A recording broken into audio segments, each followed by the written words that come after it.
আমার gaming life যাত্রা শুরু হয় 2019 সাল। ছোট্ট একটা অ্যান্ড্রয়েড ফোন ছিল। ফোনটির র্যাম ছিল 1.5 GB, 1 GB প্লাস 1+5 GB, যেটাই মনে করেন। 1.5 GB র্যামের ফোনে আমি গেম প্লে করা শুরু করি। তো সেই ফোনে আমি আমার সাথে যেগুলো ভাইগুলো খেলতো, ভাই ব্রাদার্স খেলতো, সবার ফোনে মোটামুটি ভালো র্যাম ছিল। 2 GB, 3 GB র্যাম, 4 GB পর্যন্ত র্যাম। তখন মেবি হাই কোয়ালিটির র্যাম ছিল 4 GB। তো ওই সময় আমার ফোনের র্যাম ছিল 1.5 GB। তো আমার ফোনে গেম প্লে একদমই করা যেত না। ফোন প্রচুর হ্যাং মারতো অ্যান্ড ল্যাগের চুতনে এত পরিমাণ ল্যাগ মারতো ফোনটা। ল্যাগের কারণে একটা গান দিয়ে ফায়ার করবো একটা গুলি দিয়ে, তো যদি ডান দিকে ফায়ার করতাম বাম দিকে চলে যাইতো এনিমি, আর সামনে দৌড়াতে গেলে পিছন দিকে ঠাস করে ঘুরে যাইতো। অনেক প্রবলেম ছিল ফোনে।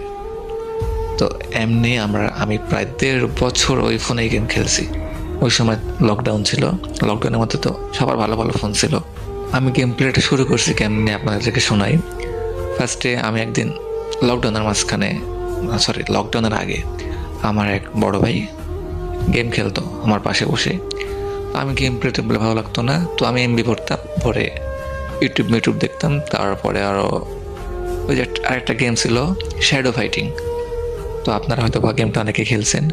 তো আমি তার পাশে বসে বসে শ্যাডো ফাইটিং খেলতাম। আর তার গেম খেলা দেখে একটা সাউন্ড আসতো গেম প্লে থেকে, ডেঞ্জার জোনের একটা ভয়ঙ্কর সাউন্ড আসতো। তো সাউন্ডটা যখন শুনতাম পাশে যখন গেম খেলতো, তখন কেন জানি আমার অন্যরকম একটা ফিলিংস কাজ করতো। না, গেমটা খেলার দরকার একবার, মানে ভিতরে একটা ফিলিংস জাগতো গেমটায় ডেঞ্জার জোনের সাউন্ডটা শুনে। আপনারা জানলে অবাক হবেন, আমি এই ডেঞ্জার জোনের সাউন্ডটার জন্যই গেম প্লে করা শুরু করছি। কারণ আমি ভাবতাম যে যখন ডেঞ্জার জোনের সাউন্ড হয় তখন মানে এনিমি বা দুশ্মন আক্রমণ করবে, এমন কিছু ভাবতাম। আমি আর জানতাম না যে এটা হচ্ছে উপরে ডেঞ্জার জোন আছে, পরে এখানে থাকলে মাথাটা বেয়ে পড়বে। তো আমি যখন গেমটি ডাউনলোড করি ফার্স্টে, তখন গেম প্লে করতে পারতাম না, কিছুই পারতাম না। এমনি ওই যে জয়স্টিকটা আছে না, ওটা তো টানে বেড়াইতাম, আর গান যেটা পারতাম ওটাই নিয়েই ঘুরে বেড়াইতাম। তো আমি ক্লাসিক খেলে বেড়াইতাম। ক্লাসিকে তো বট পড়ে, ভালো লাগতো খেলতে। তো এমনি আমি প্রায় 15-20 দিন খেলছি, প্রায় 2-3 সপ্তাহ খেলছি। খেলার পরে একদিন আমার বড় ভাই বলে, এই তুই ক্লাসিক খেলিস কেন? এইদিকে আমি ক্লাসিক খেলতে খেলতে আমার লেভেল হয়ে গেছে 20+। প্রায় তখন মেবি আমার লেভেল ছিল 23। হ্যাঁ, ওই সময় আমার এক ভাই বলতেছে, দেখ তুই এই ক্লাসিক সারাদিন খেলে কি লাভ হবে, তোর কোনো ফায়দাই হবে না। তুই বিয়ার র্যাঙ্ক খেল, অনেক মানে লেভেল আপ হবে, আর তুই হিরোইক উঠতে পারবি। হিরোইক এটা কি বুঝতাম না। তো এটা দেখার জন্য আমি বিয়ার র্যাঙ্ক খেলা স্টার্ট করি। তো প্রথম যেই ম্যাচে নামছি ভাই, আমি ওই ম্যাচে নামার সঙ্গে সঙ্গে মেরে দিস আমারে। আমি বলছি, ভাই আমার গেম খেলবো না, বিয়ার র্যাঙ্ক খেলবো না, আমি ক্লাসিক খেলবো। আমি এখানে মারতে পারি, বিয়ার র্যাঙ্কে এনে আমি মারতে পারি না। তো এটা শুনে আমার ভাই বকা দিছে আমারে, তুই বিয়ার ক্লাসিক খেলে কোনো লাভ নাই, শুধু সময় নষ্ট হবে। তুই বিয়ার র্যাঙ্ক খেল, অনেক কাজে লাগবে। বিয়ার র্যাঙ্কে ডায়মন্ড উঠতে পারলে এই দেয়, এগুলা গিফট অনেক কিছু পাবি। তো অনেকে গ্রুপে গেলে তখন যখন শুধু ক্লাসিক খেলতাম, গ্রুপ থেকে কিক করে দিত। বাট আমাকে বলতেছে, যখন তুই ডায়মন্ড হিরোইকে উঠবি তখন তোকে সবাই সম্মান দিবে। দেখতাম যে অনেকে গ্রুপে গেলে যারা ডায়মন্ডে আছে, হিরোইকে আছে, তবে দেখলে ভাই বিগ ফ্যান করতো। তো আমার ইচ্ছা ছিল আমাকে বিগ ফ্যান বলবে। তো তখন আমিও গেলাম বিয়ার র্যাঙ্ক খেলার জন্য। তো শুধু যাই পড়ি আর মরে যাই। গেম প্লে আর করা হয় না, করতে পারি না, শুধু মাইনাস খাই। টানা 3 দিন খেলার পরে ভাই আমি ব্রোঞ্জ থেকে সিলভারে উঠছি। তো তখন আমার এক বড় ভাই আমাকে বুদ্ধি দিল, দেখ তুই তো গেম প্লে করতে পারিস না, তুই এক কাজ করতে পারিস, ওই ফ্যাক্টরির সাইডে যে আপনার এখনো দেখবেন আছে যে হলুদ সিঁড়িটা আছে, লম্বা সিঁড়ি, ওই সাইড দিয়ে যে ওপরে কি কয়, ওই হলুদ রডগুলা শোয়ানো আছে না। তো আমি ওটার উপর নেমে পুরো ম্যাচ ওখানে শুয়ে থাকতাম। তারপরে বিমান শক্তির উপরে যে বিমান শক্তির বড় খাম্বাটা আছে গোল, ওটার উপর শুয়ে র্যাঙ্ক পুশ করতাম। ভাই এগুলা ভাবলে আমার যে হাসিটা পাই।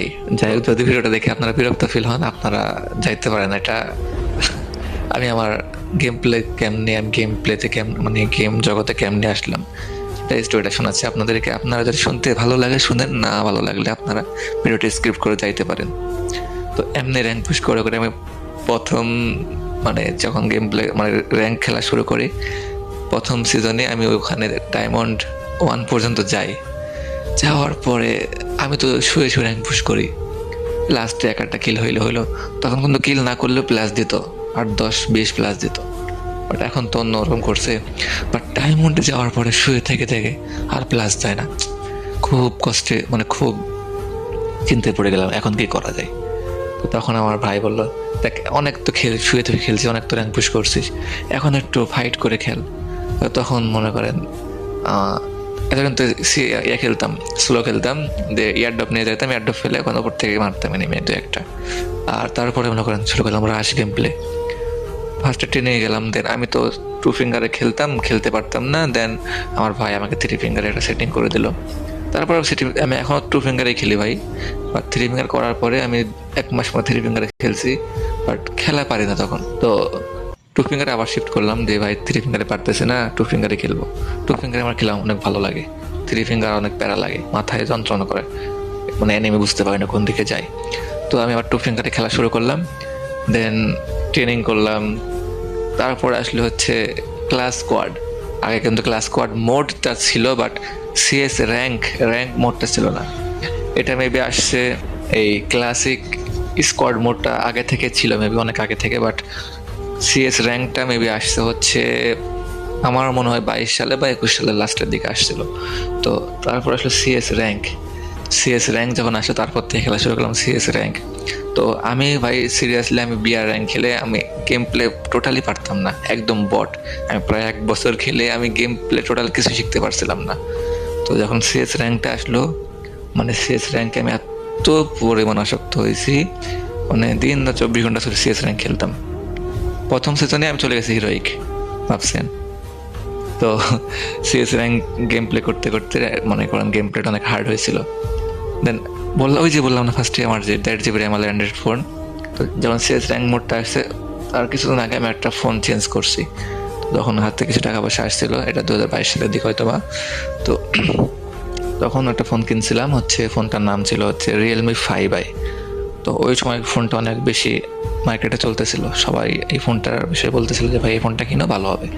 তো এই ফোনটা কিনছিলাম, কেনার পরে আলহামদুলিল্লাহ অনেক ভালো গেম প্লে করতে পারতাম। তো ওই ফোনটা বেশি দিন রাখতে পারি নাই, কোনো একটা কারণে নষ্ট হয়ে গেছিলো। দেন তারপরে আরেকটা ফোন কিনলাম, হচ্ছে Vivo Y02T, নর্মাল ডিভাইস, মাত্র 15,000 টাকা দিয়ে কিনছিলাম এটা।